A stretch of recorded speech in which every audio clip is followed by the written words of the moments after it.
Ny fiainan'olo le tsy vita mora,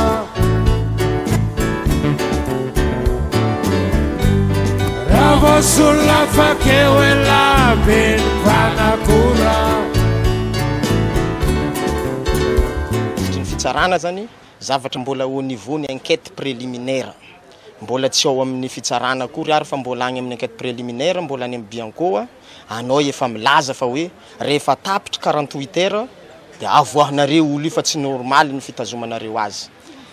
Hatra aminaha ministra azy na hatra aminaha mpitsara azy ve sambany nahita an'izay fanalavana ny 7 ora itazomana olona amin'ny enquête préliminaire zay ve tamin'igny ka igny sa igny ihany no intéressé azy. Satria zavatra hita matetika na olona tsy manambola agny matetika misy 2 herignandro tazomagna sasany za mbola tsy naheno avy tamin'ny ministry ny fitsarana hoe ataovinareo azao.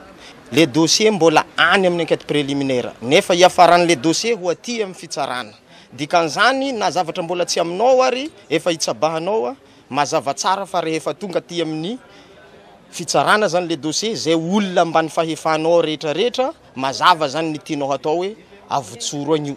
Ary izy hitatsika izy lasa igny. Matoa igny angeny lasa raha tegna hentitry ministry ny justice hoe arahonareo tsara ny avy amin'ny famotorana satria mpitsara amin'ny nanao famotorana nampiditra azy amponja zany tokony hanao soni amin'igny évacuation sanitaire igny.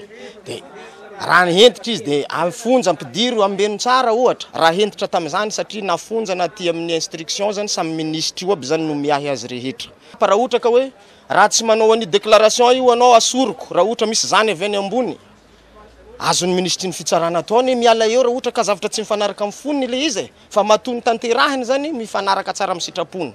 Ka raha nasorina zany ministry Anandra Norbert tamin'igny déclaration nataony zay tsotra kely misy message hozy izy za mahita fa ambony noho zany sazy tokony homena ministry ny fitsarana tsy vitany asorina tsotra zao fa tokony hoenjehina. Ny fiainan'olo le tsy vita mora, raha vao solona fakeo ela be ny mpanakora.